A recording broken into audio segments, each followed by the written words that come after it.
Hello everyone, welcome back to my channel and our continuation with the Ella and Alec saga. Let's head back to Ella now. The moment takes on a surreal gleam. I'm not sure how I know this, but I'm certain I'm about to see the ritual that transforms a regular person into a genie. I can't tell if I'm more terrified or overjoyed, and that's confusing as hell. Governor folds her arms over her chest. Which one of these will be your home in times of trouble? Dresser Sky takes a half step backward. I don't know what you mean. The governor pulls out a bear claw necklace once more. This is my home. When I need to recharge my energy, the magic wants you to choose one of these for yourself. I refuse. Then the magic will choose for you. Dresser Sky pats her pockets, pulling out a small silver container. I didn't put this here. I told you the magic would choose. Governor steps closer. You were given a good home. A metal bottle is practical.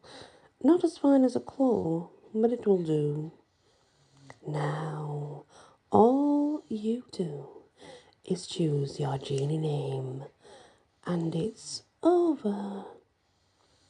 Genie name? Dresser Sky clutches a container to her chest. Why do they call you Governor? They don't call me anything. My birth name is dead to me. I chose the name Governor. And many of our kind are called Morning Star. But what about my prince? Dresser Sky sets the back of her hand against her forehead.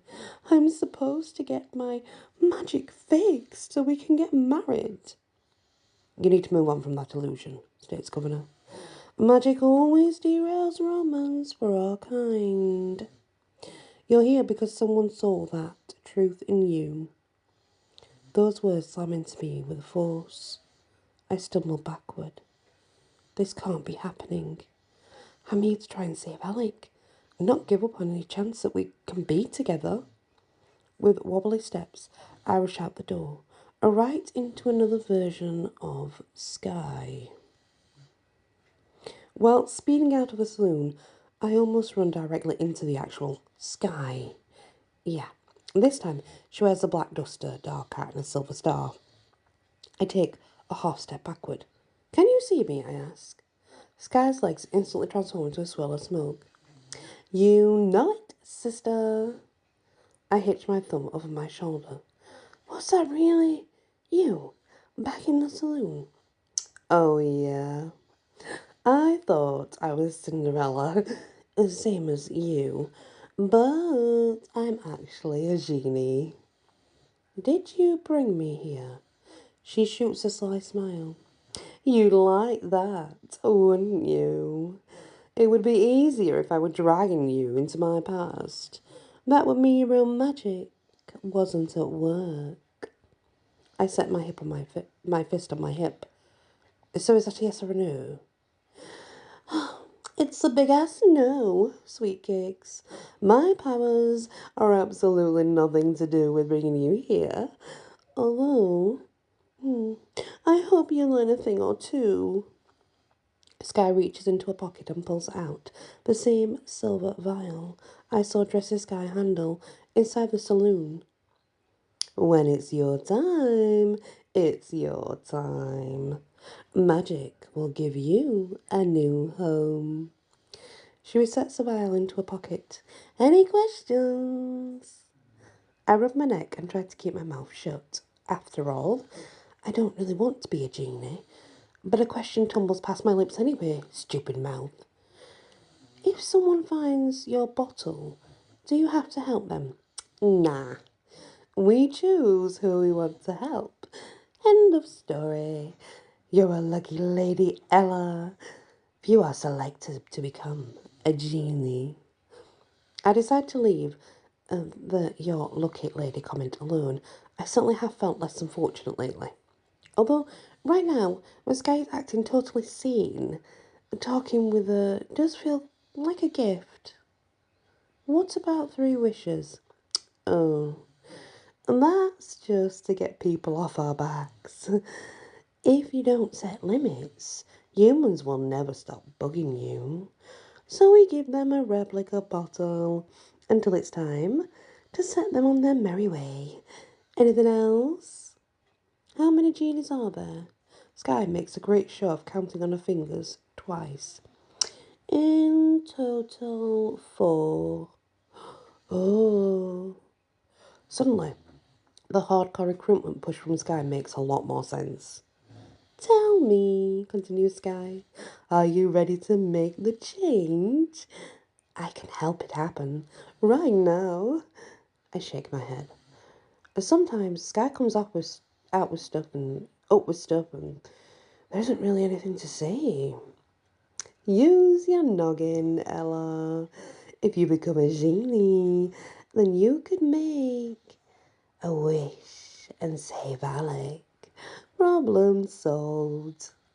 My mind reels through this revelation. Is it really that simple? Could I just become a genie and end all this trouble? Say it with me, orders Sky. Thank you, wondrous genie. All my problems are solved. If fixing all this is so easy, why don't you make a wish for me? She taps her chin as if seriously considering my request. No, doesn't work that way. I think through the idea of becoming a genie. If I become one and free Alec, then I'm forever separated from my old life and future. A sneaky light shines in Sky's eyes. Ask me for a wish. I haven't run cons all my life, not to know when someone's being, well, let's say, me, trying to pull one over on me. What's the catch? You'll become a genie. Of course.